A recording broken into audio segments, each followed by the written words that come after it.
I'm a 57-year-old man, and I've been married to the woman who was the love of my life for 26 years. Let's call her Lucy.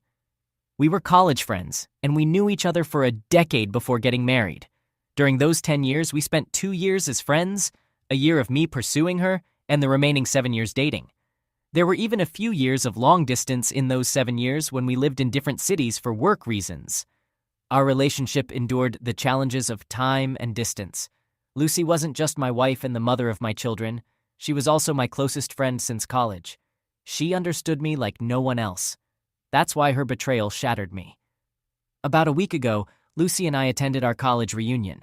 Our college holds a reunion every year for the classes that graduated 35 years ago. It's a big event with singers and celebrities performing. Alumni eagerly anticipate it each year. This year, it was our class's turn to shine. We and our fellow classmates were excited to reconnect and see how we had all changed over the years. Lucy and I were particularly thrilled because we were one of the few college couples who had married and stayed together for so long. We walked into the event eager to show off our strong relationship. Little did I know that I was walking into a trap of my own making. We were having a wonderful time, reconnecting with some of our dearest friends after many years. It felt like the best moments of our lives until someone approached us. We'll call him Rick. Rick had always been an admirer of Lucy, and everyone in our class was aware of his deep affection for her. Lucy was one of the brightest students in our class, and like any other attractive woman, she had her share of admirers in college. Yes, I was one of them too. However, Rick was not the type to just flirt, take a chance, and move on if the girl wasn't interested. He was the persistent type. He pursued Lucy throughout college and beyond. He didn't give up, even though he knew she was dating and in love with me. I've always been a secure partner and didn't let his advances affect our relationship. Rick, along with everyone else, knew that Lucy was way out of his league, but he never stopped trying. I remember when Rick found out that Lucy had married me, he actually texted me and claimed that Lucy had made a mistake. He went on to say that he hoped I would care for her as much as he would have. Lucy and I simply laughed at his childishness and romantic notions. We hadn't heard from him or spoken to him since that day, until the day of the reunion when Rick approached us. We thought he would have moved on by now, considering it had been 35 years since college and 26 years since our marriage. However, to our surprise, he was still fixated on Lucy. He greeted all of us with hugs, and we reciprocated. However, Lucy opted to shake hands with him because his intense gaze made her uncomfortable.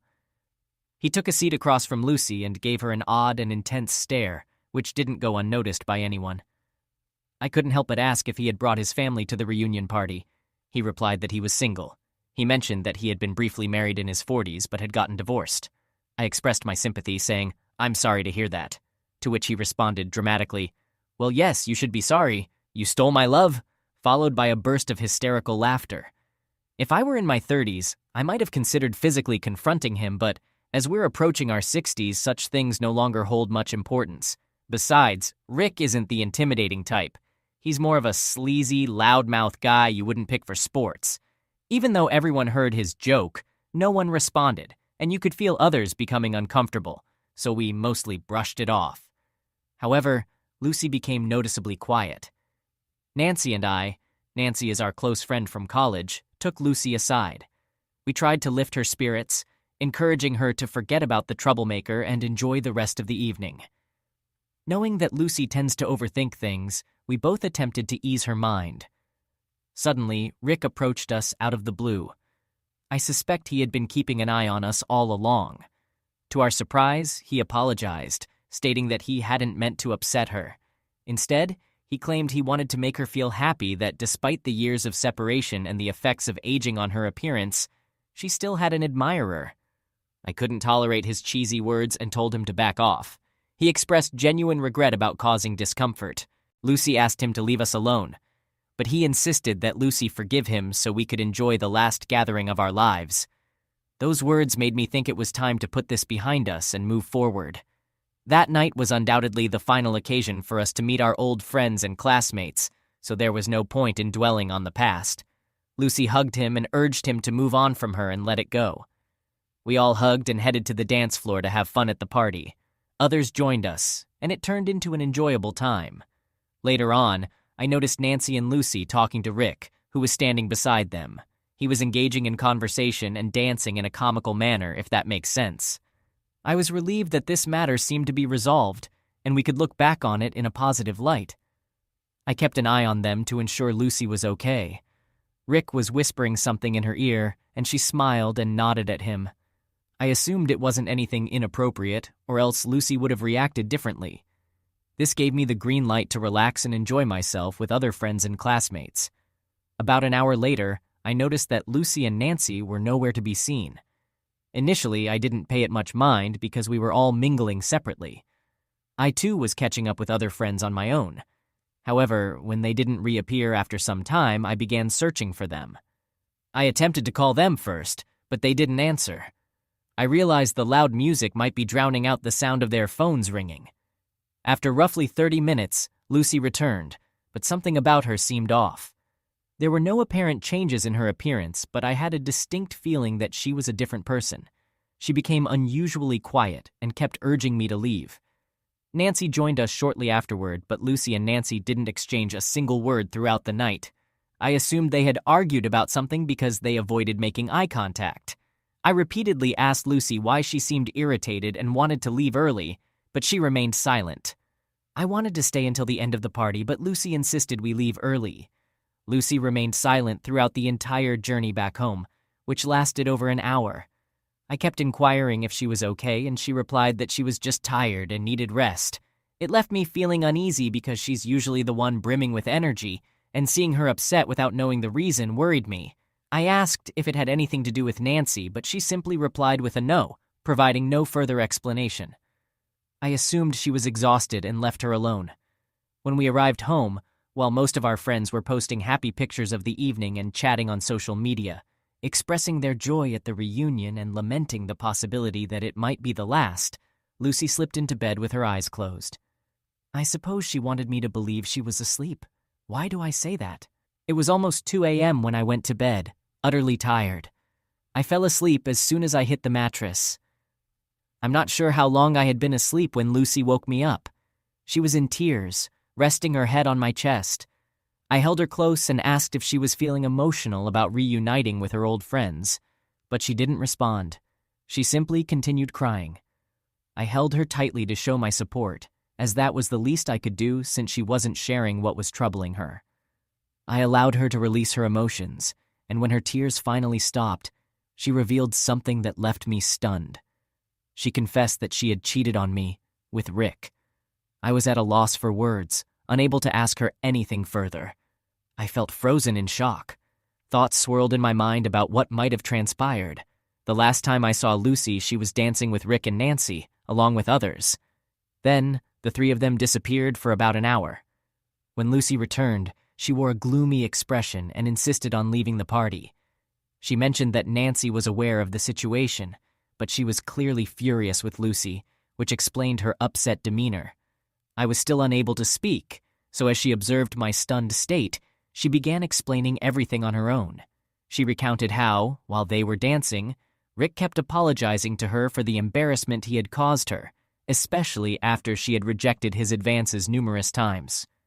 He showered her with praise, claiming that in all his travels around the world, he had never encountered a woman as extraordinary as her. Lucy explained that she began to believe his compliments and fell for his apparent sincerity. He asked her if she would go for a walk with him, initially declining, but he persisted, insisting it would be their last encounter, and she deserved to know his true feelings for her. She wanted to hear what he had to say, so she agreed to accompany him for a walk on the college lawn, seeking the peace and quiet. While on the lawn, Rick openly expressed his feelings, proclaiming his lifelong love for her and describing her as the most incredible woman on earth. She recounted various things he said, but the essence was the same. Lucy admitted that she was intoxicated and foolishly succumbed to his words. He began holding her hand while they walked, and in that moment, Lucy felt an immense burden of tension lifting from her shoulders, making her feel strangely comfortable. I won't delve into further explicit details of what she shared with me about what happened, but she told me everything, absolutely everything. She even mentioned that her guilty conscience kicked in when they were in the middle of the act, and she pushed him away.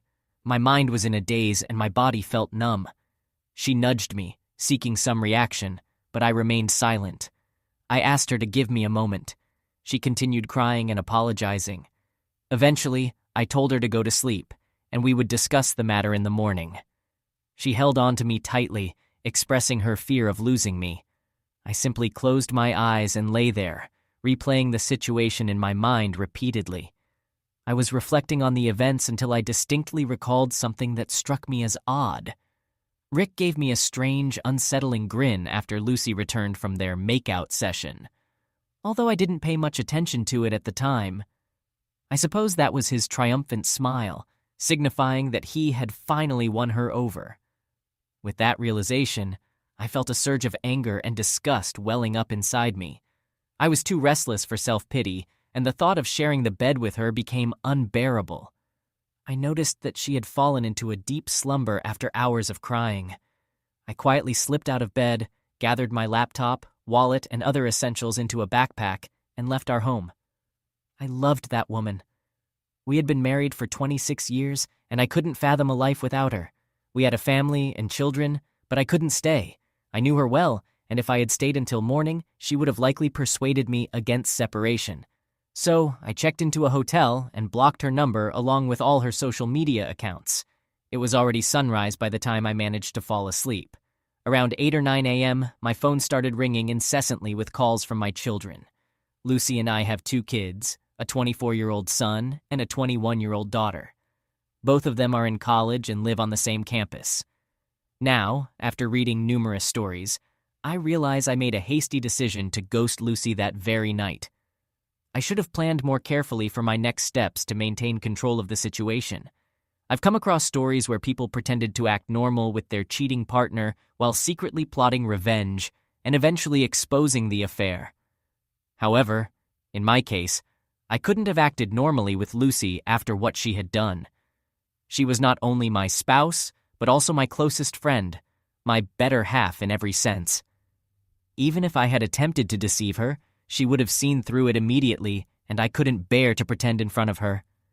The idea of Lucy cheating on me was the last thing I ever expected, so I had never devised a plan for how to handle such a situation. So, when my children called me, I had no strategy for what to say. But I needed to speak to one of them before they went to the police to report me missing. I chose to call my son, who is typically more composed and mature than my daughter. I informed him that there was no gentle way to break the news other than to tell him that his mother had cheated on me the previous night with her former lover, or admirer, stalker, or whatever you want to call him. I explained that I needed some time to process everything. He was taken aback to hear that his own mother had committed such an act. Additionally, he knew that we had a strong, loving family, and we had always maintained a great relationship. Now she had shattered that image. My children, as well as our relatives and friends, had always admired our close-knit, resilient, and proud family unit. He couldn't fathom the idea that his mother could do such a thing, and kept insisting that there must be some misunderstanding. He repeatedly asked for the details and wanted everything explained in chronological order. However, I knew that going over all the details would shatter his spirit before he even had a chance to start his life. I expressed my wish that it were just a joke, but Mom had confessed her infidelity to me. He's 24 and has already experienced heartbreak, but I understand that this situation is taking a toll on him in a different way. I asked him to promise not to disclose this to anyone until I did. I sent a text to my daughter, explaining that I was stressed about work-related issues and would be out of town for some time, which put an end to the phone calls. So the situation was as follows. While my daughter believed I was away on business, both my son and Lucy knew that I had separated from her. Over the next few days, I spent time online searching for the best lawyers and seeking a solution to my problem. That's when I came across one of these online communities where many men had experienced a similar fate to mine. I read about how they had planned their revenge and taken action against their cheating partners, including their anger towards the affair partner. I understand their feelings. I truly do. But seeking revenge on Lucy is the last thing I would consider in life. I still love her deeply, and I would be lying if I said I could destroy her life in such a way. I don't want to, but I also cannot be with her again. Reconciliation is not an option for me. I'm unsure how I'll navigate this situation or if I'll ever recover from it. I have numerous responsibilities to handle. My work, my children, my assets, and more. I've scheduled an appointment with a lawyer for tomorrow, and I'll see what advice they have to offer. I'll provide an update as soon as I make progress. Hey everyone, thank you for all the support. While reading your comments, I realized that I missed sharing some important information. Both Lucy and I were management consultants, but in our late 40s, we both left our full-time jobs.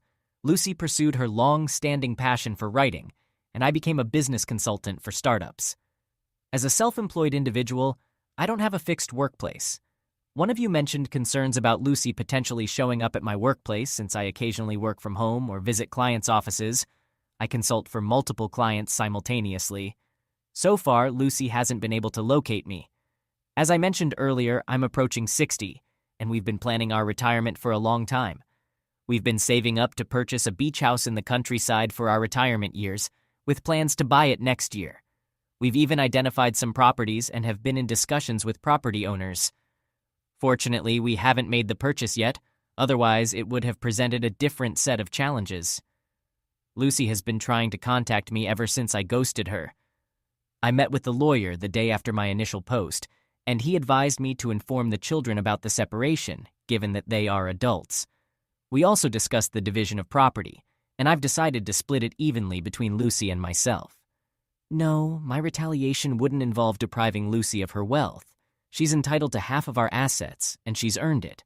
She's also entitled to the separation, which she too has earned. I understand her very well. She might be willing to relinquish her claim to the wealth to reconcile and keep our family together. While the divorce paperwork was being prepared, I met with my children. I asked my son to discreetly bring his sister to a restaurant without revealing that I would be there. He agreed. My daughter's reaction was intense. The moment she saw me, she bombarded me with questions. One of her questions was whether I was cheating on Mom, as she knew I had cut off contact with her. She was visibly upset, which pained me, but I had to remain strong for them and for what I was about to disclose. I calmed her down and reassured her that I wasn't involved with anyone else. Then, gradually, I disclosed the truth to them. Although my son was aware of it, he didn't know about my next steps. My daughter was devastated to learn that her mom had cheated on me. She had been living with Lucy for the past 15 days since I left the house. She hugged me and apologized for being angry with me. They both inquired if I could consider giving our marriage another chance, but I made it clear that I was pursuing a divorce. They both broke down emotionally. Witnessing their tears was heart-wrenching, but they understood my pain. They pledged to support me through this challenging period. I assured them that I was separating from their mom, not from them, of course. My daughter informed me that Mom, Lucy, had not been eating or sleeping properly. She's been oscillating between crying and nervously pacing while trying to reach me endlessly. She even drove to several of my clients' offices to inquire about my whereabouts, but they all informed her that I hadn't visited their offices for 2 weeks. When our daughter asked her if something had happened between us since it was the first time I had acted this way, Lucy didn't respond to her question. Instead, she continued to cry and moan while locking herself in her room. I requested my daughter to remain at home with her mom until our divorce is finalized. I can see their sorrow gradually transforming into anger when we discuss their mom. I can tell that they feel let down by her as well. I understand it. They've also suffered a loss. Our family is shattered and there's one person responsible for it. However, I don't want or need them to harbor hatred towards their mother. So I insist that they offer her support. Here's something you won't believe. A few days later, I received a text from Rick inquiring about Lucy. He mentioned that if I was planning to divorce her after learning about her infidelity, he was willing to take her. I replied that Lucy was a free woman and could make her own choices. I blocked him afterward. I'm sure he messaged me to provoke me, but I felt the least anger towards him. I won't fall into his stalking tactics. I didn't marry, love, or trust him. All of that I did with Lucy, who betrayed me, affecting me deeply. I'm not insecure. He can have her if she desires. I'm least concerned about that. The divorce papers are supposed to be mailed today, and I'm still waiting for my daughter's call regarding Lucy's reaction. I'll provide an update once my divorce is finalized. In the meantime, I still have many matters to sort out. My assets, retirement, and my children's well-being. Hey everyone, I know it's been a while since my last update. I apologize for that. I had a long list of things to take care of. First and foremost, my divorce has been settled now. When Lucy received the divorce papers, she didn't take it well. She became unhinged. Until then, she had been living in a bubble where she believed I was merely angry and would return to her once my anger subsided. That bubble burst when she received the papers. She insisted that my lawyer arrange a meeting with me, but my lawyer declined. He stated that she was getting half of all the assets, which was more than she deserved. She responded by saying she didn't want any assets, only me. I told you, I know her. She expressed her desire to meet me once before signing the divorce papers. She was confident in her abilities. She knew that if she had one FaceTime conversation with me, she could persuade me to reconsider the separation. She was right. If I had met her, I might have changed my mind. I still loved her and couldn't bear to see her deteriorate, but I couldn't set aside my self-respect. She took me for granted, tore apart our family, for what? I won't delve into that abyss. I just want to say I couldn't endure living like that. My daughter wanted to meet with me urgently. She informed me that her mom's condition had worsened to the point where she had to be hospitalized. Lucy had fallen into a deep depression and was refusing any medication or supplements for her well-being. She had been admitted to the hospital and placed on a liquid diet because she had stopped eating altogether. I understand that many of you might perceive me as heartless and self-centered at this juncture, questioning whether I ever truly loved Lucy due to my apparent indifference to her declining health. My response is simple. Have you ever experienced betrayal? If not, you cannot fathom the pain I'm going through. To say that I loved and cherished my wife would be an understatement. I practically idolized her. I was her staunchest supporter and fan, and we've been together for almost 3 decades. She's the mother of my children. Rick was partially right. Finding a woman like Lucy is exceptionally challenging. She possesses intelligence, talent, empathy, and all the qualities one desires in a partner. Therefore, I made sure to treat her accordingly. But what did she do in return? She struck me at my most vulnerable point. I never imagined in my wildest dreams that she would betray me, let alone with Rick. A few days after Lucy received the divorce papers, Nancy reached out to me. She asked about my well-being and inquired about Lucy. I informed her that we were going through a separation. She didn't appear surprised and mentioned that she knew the reason. Later, she called me. During our conversation, Nancy asked how I had discovered the affair. I explained that Lucy had confessed to it. She expressed her regrets and revealed that she had tried to warn Lucy about Rick. Nancy had advised her not to go out with him, but Lucy had ignored her counsel. Nancy disclosed something that reinforced my confidence in my decision. Her account of the incident had a slight variation from what Lucy had told me. According to Nancy, she and Lucy were happily dancing when Rick joined them and began making advances toward Lucy. He whispered in her ear, which Lucy claimed was an apology from Rick. Nancy was uncomfortable with Rick's advances and attempted to intervene, but she noticed that Lucy suddenly seemed to enjoy his company. When Rick proposed going for a walk, Lucy looked to Nancy for guidance. Nancy strongly opposed the idea, as everyone knew how unsettling Rick could be. However, after some time, Lucy excused herself and went for a walk with Rick. Nancy wasn't too bothered by this because Lucy had also expressed interest in going with him.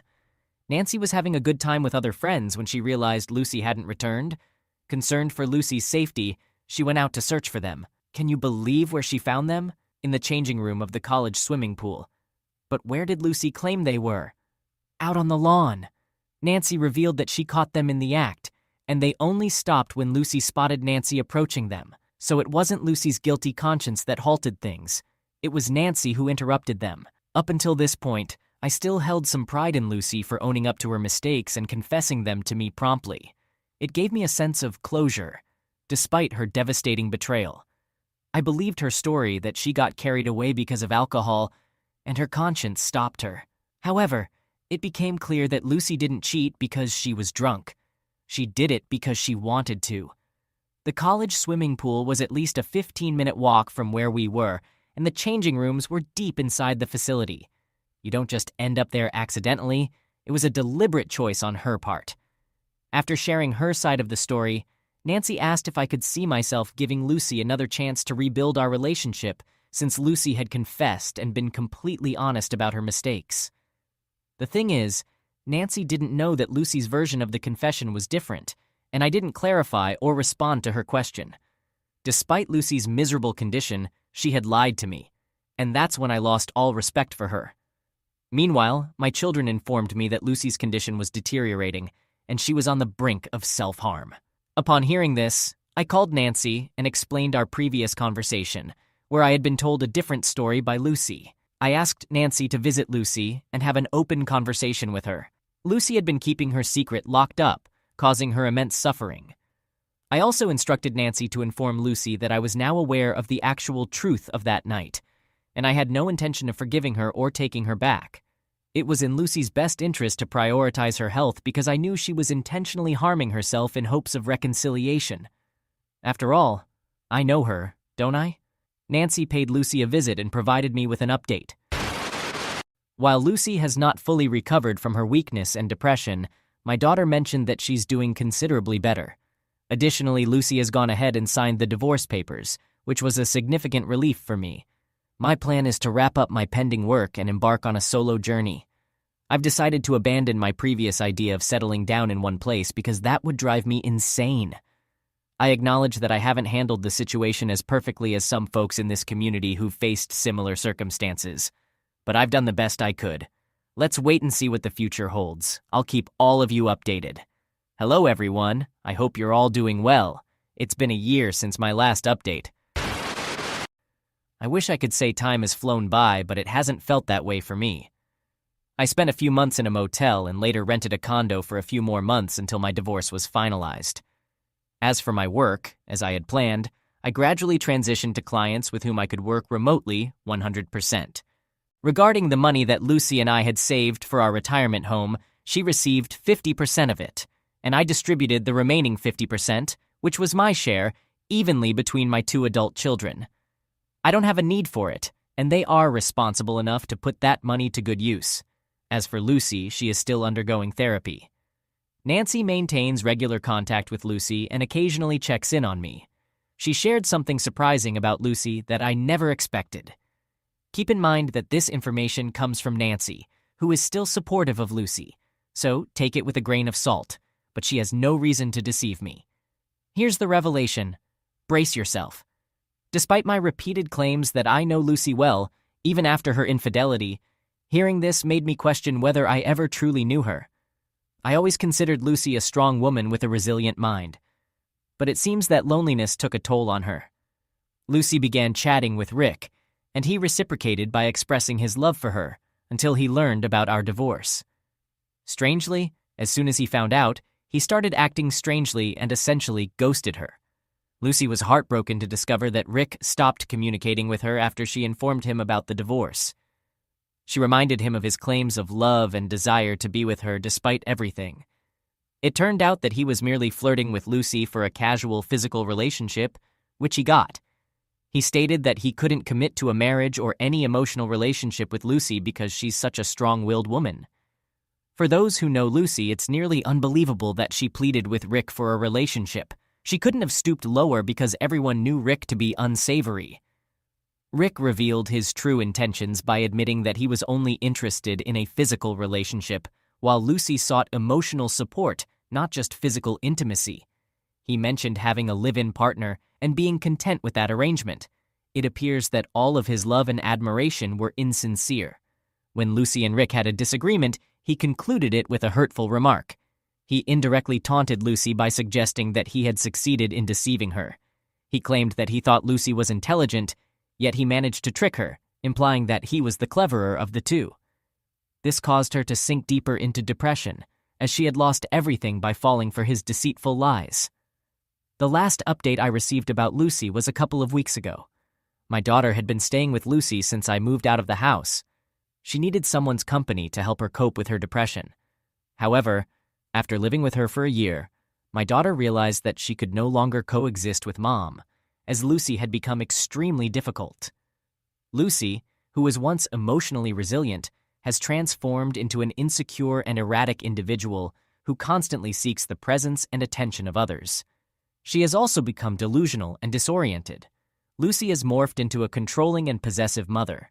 She bombards my children with calls and messages if they don't respond promptly. She even insisted that my son move in with her until he got married, but he declined her request. She has been pressuring my daughter to spend time at home instead of going out with friends or taking vacations. My children are no longer kids. They are adults now and can't be restricted.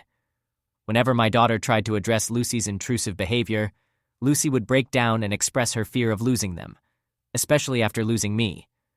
My children reassured her that they had no intention of abandoning her and were doing their best to help her cope with her depression. However, they warned her that if she continued to be so controlling, they might have to reconsider. This led to heated arguments with the children, accusing them of not supporting her during her most challenging times. This behavior is unfamiliar to me, and my children are equally perplexed by it.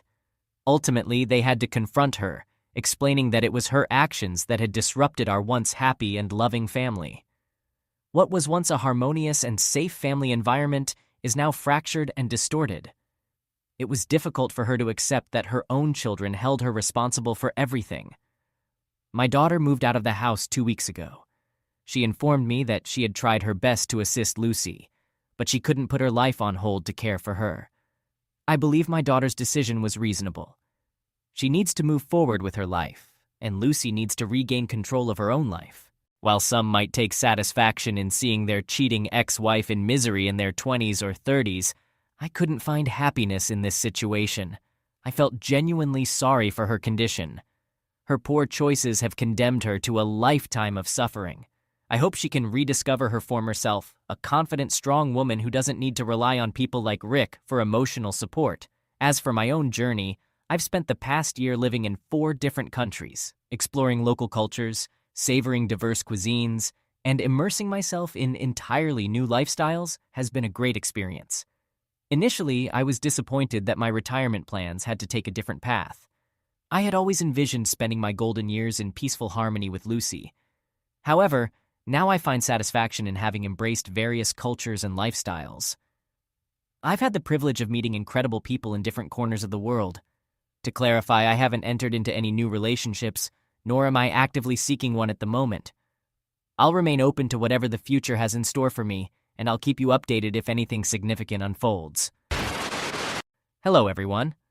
I apologize for not providing updates over the past few years.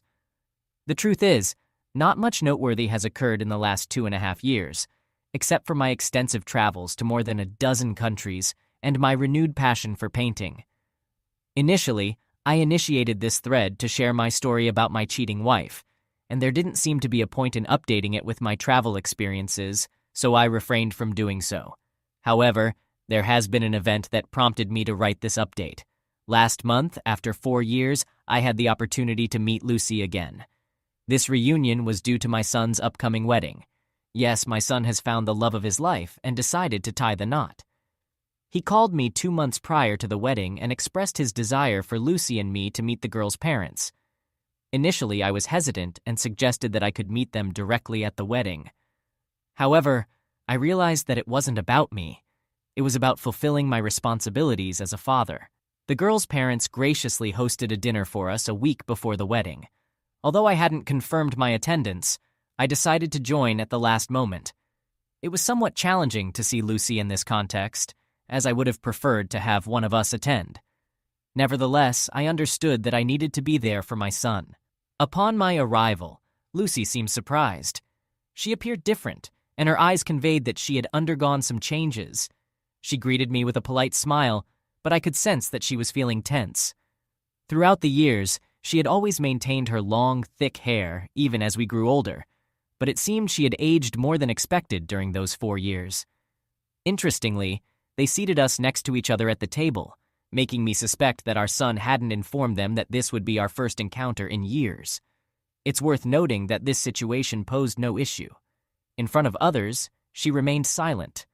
But as soon as we had a chance to talk privately, she commented that I appeared healthier and happier. I acknowledged it, attributing it to cutting off all the toxicity from my life. This caught her off guard momentarily, and she glanced around to ensure no one overheard us. She inquired if I was in a relationship, but I evaded the question, stating that my relationship status shouldn't concern her. During our conversation, I barely made eye contact with her, focusing my attention on everyone else primarily.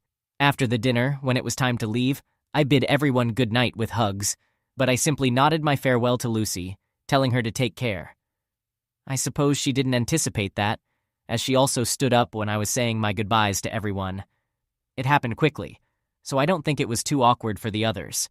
Surprisingly, my interaction with Lucy was quite uneventful. She seemed either intimidated by me or too anxious to engage in more open conversation. Whether she was overthinking or not, I didn't dwell on it much. After leaving the gathering and stepping outside, my son accompanied me and offered for me to spend the next few days with him, but I declined, assuring him I would call. I then drove to my hotel. By the way, I don't have a permanent residence. I'm mostly out of town, and when I'm in town, I stay in a motel. Transitioning into a nomadic lifestyle after being a family man for 26 years was challenging, but I've grown accustomed to this adventurous life, and I'm thoroughly enjoying it. Aside from my family situation, I have another update. I now have a companion. Yes, during my visit to Tokyo 2 years ago, I met Ashleen, who is 52 years old. She had recently come out of an abusive relationship and was savoring her first solo trip. We connected while hiking up a mountain. We became friends because neither of us was seeking a romantic relationship at the time. After our time in Tokyo, I was about to head to South Korea, while she was heading to Thailand. We stayed in touch for the next 6 months and eventually decided to plan our trips together. For the past year and a half, we have been traveling together to over 8 countries. We became travel companions and didn't rush into anything physical or emotional during the initial 2 months of our travels. We both took our time getting to know each other better, and we were clear from the start that we didn't want to get married. For now, we want to relish the experience of traveling and exploring different places. My children were aware of Ashleen, but they chose not to disclose this to Lucy, fearing it might trigger her depression again. After arriving at the hotel, I called my son to explain why I declined his invitation to stay with him. I informed him that Ashleen had accompanied me to town, and I couldn't leave her alone. I expressed my desire for Ashleen to attend the wedding. He was excited, but also apprehensive about Lucy's reaction. I emphasized that Ashleen should be at the wedding because she's my partner and should meet my family. My son added his sister, my daughter, to the call to get a second opinion, but mostly to discuss it among the 3 of us. She agreed with me that Ashleen should meet the family. The wedding was a week away, so I used that time to give Ashleen a city tour since it was her first visit to Kentucky. Now, on the day of the wedding, as soon as we arrived, I noticed Lucy already staring at me. She was visibly upset when she saw me holding hands with Ashleen at the wedding venue. I had already warned Ashleen about the possibility of Lucy's unpleasant behavior, but she assured me she could handle the situation. This was the first time I witnessed how controlling Lucy had become since our separation. She rushed toward us and grabbed my wrist, attempting to pull me aside. I firmly told her that I didn't want a private conversation with her. She questioned if Ashleen was my girlfriend or if I planned to marry her. I replied that it shouldn't concern her and asked her to leave us alone because the guests were arriving and some were noticing Lucy's tears and anger. She insisted that she didn't care about anyone else and needed to resolve this matter one way or another. My daughter intervened and tried to calm her mom down, but Lucy refused to go with her. We pointed out that she was disrupting the wedding. She responded loudly that she didn't care. At this point, my usually gentle daughter turned into a force to be reckoned with. She didn't just lose her temper, she gave Lucy a stern talking to that I never expected from our daughter. In a hushed yet commanding tone, she told her mom, "Yes, Mom, you were supposed to walk into the wedding on Dad's arm and be with Dad, but you chose to be with some random guy. So either accept it and move on right now, or I'm going to make sure you're kicked out of the wedding before it even begins." I almost wanted to intervene, as it's natural for a parent to do so when they see their child in distress. But my daughter was tougher than I could ever be when it came to her mom. As she pointed her finger at Lucy and meant every word, I felt the tension in Lucy's grip on my wrist release. I saw Lucy's face quiver as she let go of me, and she stared at me for 3 seconds. During that time, her expression shifted from anger to betrayal to sadness. She didn't say a word, but her face revealed a whirlwind of emotions. After this, Lucy walked away. Needless to say, she didn't introduce herself to Ashleen. On a positive note, my daughter apologized to Ashleen, who then hugged us. I reassured her that there was no need to apologize. My daughter is strong and I'm proud of her. I could see that my daughter was emotional when she said, "It's on her, Dad. We've suffered enough. She needs to move on or leave you alone." Lucy had made everyone's life miserable, yet she had expected sympathy and care from some friends over the years. My children don't have a family home to gather in for special occasions, and I acknowledge my responsibility for that. During the rest of the wedding, Lucy grew increasingly upset that our children were supportive of me. She either stood in a corner or appeared more excluded than a mother of the groom should be. She didn't even join us for the family photo. Nancy called me a few days ago and mentioned that Lucy had taken this as a blow to her ego, seeing me move on in life so quickly while she remained single. I told Nancy that my children and I are done with Lucy's drama and she's on her own. She can do as she pleases. I just want to enjoy the remaining years of my life in peace. I'm considering staying closer to my kids and providing them with a family home to gather peacefully, even though they're grown up. This wedding made me realize that a new stage of life is approaching, and I might become a grandparent. However, I won't be sharing that with Lucy, and I'm perfectly fine with that. We'll see if Ashleen is willing when the time comes. I want to express my gratitude for the advice and the genuine experiences shared by some of you. I wish you all to remain loyal and true to your spouses. If not for yourselves or your partners, do it for your children. Life is good, and there's always more to enjoy. Take care.